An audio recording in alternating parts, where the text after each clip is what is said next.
তো সকালবেলা ঘুম থেকে উঠে দেখে নিলাম আজকে বৃষ্টি দেবে কি না, কারণ রোজই আজ থেকে 4 দিন ধরে লাগাতারই বৃষ্টি দিচ্ছে আমাদের এখানে। তো দেখে নিচ্ছি না সকালেও আজকে বৃষ্টি দেবে, তো তাই আমি ভাবলাম না আজকে কাপড় তেমন ধোবো না। আর এদিকে দেখো ছেলে সাইকেল বের করে নিয়েছি, সাথে তোমাদের দাদা ভাই স্কুটি, কারণ আমাদের বাড়িতে প্রীতম আসছে, প্রীতমের আজকে এক্সাম, তোমাদেরকে বলেছিলাম ওকে দিয়ে আসতে। আর এদিকে দেখো যা বৃষ্টি দিয়েছে সকালবেলা, পুরা উঠানে জল হয়ে গিয়েছে। তো চলো এদিকে বিছনাটা উঠাতে হবে। তো আজকে রুমের পুরো এলোমেলো, ছেলে উঠে বসে আছে, ওকে বলছি উঠ, আমি বিছনাটা উঠিয়ে নিই।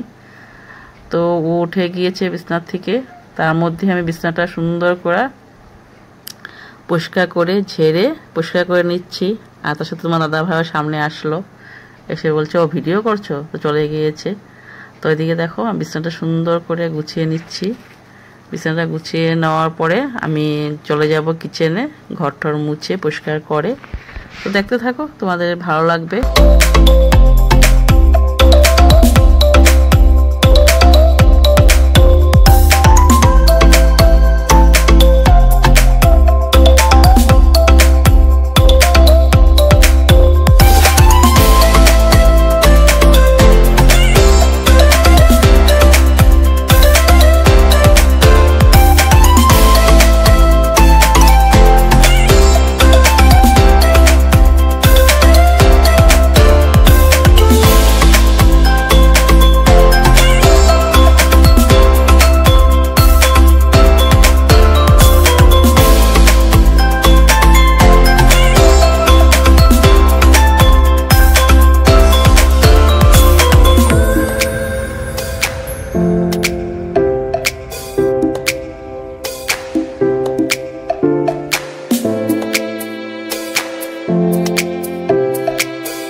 রোজের মতন স্নান টান করে চলে আসলাম, পূজা টুজা দেওয়া হয়ে গিয়েছে।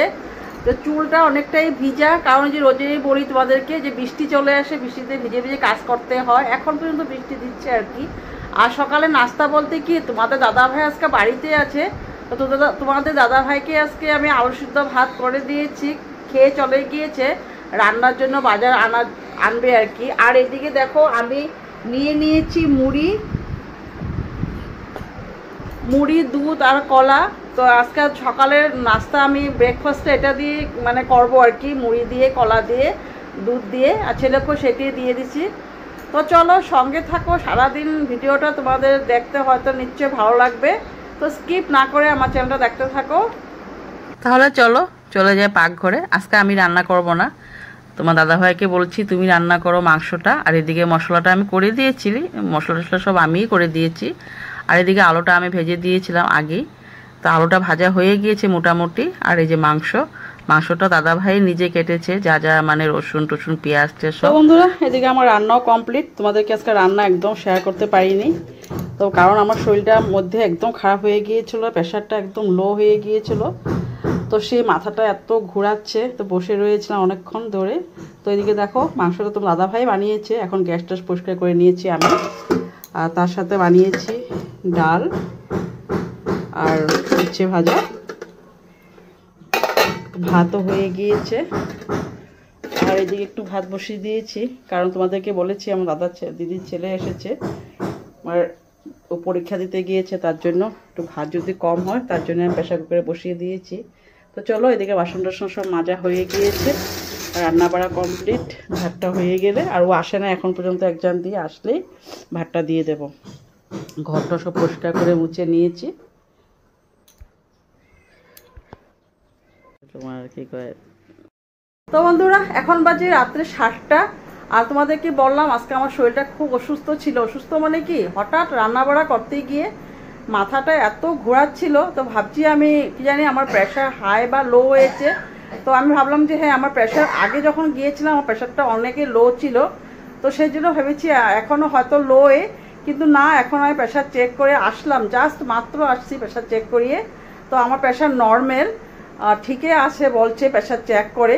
তো চলো এখন একটু কফি বানাবো। কফি বানাবো বলতে আমার দিদির ছেলে আসছে, প্রীতমে বানাচ্ছে।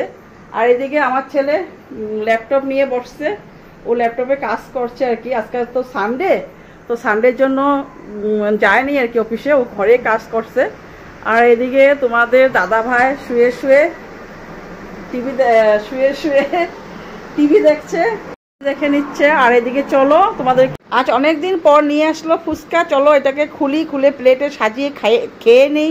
এদিকে সাজিয়ে নিলাম সব আলু টালু ঢুকিয়ে। আর আমার জন্য আমি নিয়ে নিয়েছি সস দিয়ে আর আলু মাখা ভিতরে দিয়ে। তো রেডি ফুচকা। এদিকে ছেলের জন্য নিয়ে নিয়েছি বেশি করে, ও টক জল বেশি খাবে তাই ওকে বেশি দিয়ে দিয়েছি। আর এদিকে আমি নিয়ে নিয়েছি, আমি একটু সামান্য টক নিয়েছি, আমি এত টকটা ভালোবাসি না, একটু মিষ্টি মিষ্টি ভালোবাসি। তো চলো এখন আমি খাওয়াটা ছেড়ে নিই। প্রীতমে কফি বানাবে আমাদের জন্য স্পেশাল। ও এক্সাম দিতে আসছিলো আজকে, তোমাদেরকে বলেছি আগে, তো তাও একটু বলে দিলাম, তাই না না সুপ্রীতম? তাও একটু কয়ে দিছি তুই যে এক্সাম দিতে আসছো। তো কবে জানি ওর এক্সাম ক্লিয়ার হবে জানি না, তো ভগবানে কবে সাপোর্ট করবে, যদি শীঘ্রই হয়তো করবে, করলে আমাদেরকে বড় একটা মানে পার্টি দেবে ও বলছে। তা আপাতত পার্টি এইটাই, ও দুধ কফি, হ্যাঁ কফি বানানো হচ্ছে সবাই জন্য। ওই যে কফি নিয়ে নিয়েছে, সবাইকে কফি বানিয়ে খাওয়াবে এখন। আর প্ল্যানিং ছিল আলু চাট বানানোর, কিন্তু এখন আর আলু চাট বানানো হবে না, কারণ অনেকটাই রাত্র হয়ে গিয়েছে। আর এদিকে দেখো দুপুরের বাসন এইভাবে রেখে দিয়েছি, এখন সব গুছিয়ে নেব। তো কফিটা খেয়ে নিই, তারপর আসে বাসন টাসন গুছিয়ে নেব আর কি। তো চলো বন্ধুরা, ভিডিওটা অনেকটাই বড় হয়ে যাচ্ছে আজকেও। অনেকটা বড় হয় নেই মনে হয়, কারণ আজকে অনেক শর্টকাটেই আমি ভিডিও দিয়েছি, কারণ রান্না বাড়া তোমাদেরকে কিচ্ছুই শেয়ার করি নেই। আর হাতে এসে কফি প্যাকেটটা নিয়ে এইভাবেই দাঁড়িয়ে আছি, মানে কফিটা ভালো করে রবার দিয়ে বেঁধে রেখে দিয়েছি, কালকে আবার বানিয়ে নেব। এক প্যাকেটে নিয়ে আসছিলাম কফি, তো তেমন কফি খাওয়া হয় না, ঠান্ডা দিনে আমাদের কিন্তু রোজই কফি খাওয়া হয়। তো চলো আজকের মতো এইখানেই। তো কালকে আবার নতুন দিনে নতুন একটা ভিডিও নিয়ে তোমাদের পাশে চলে আসবো। তো সবাই ভালো থাকো, সাবধানে থাকো। তো বাই বাই, গুড নাইট।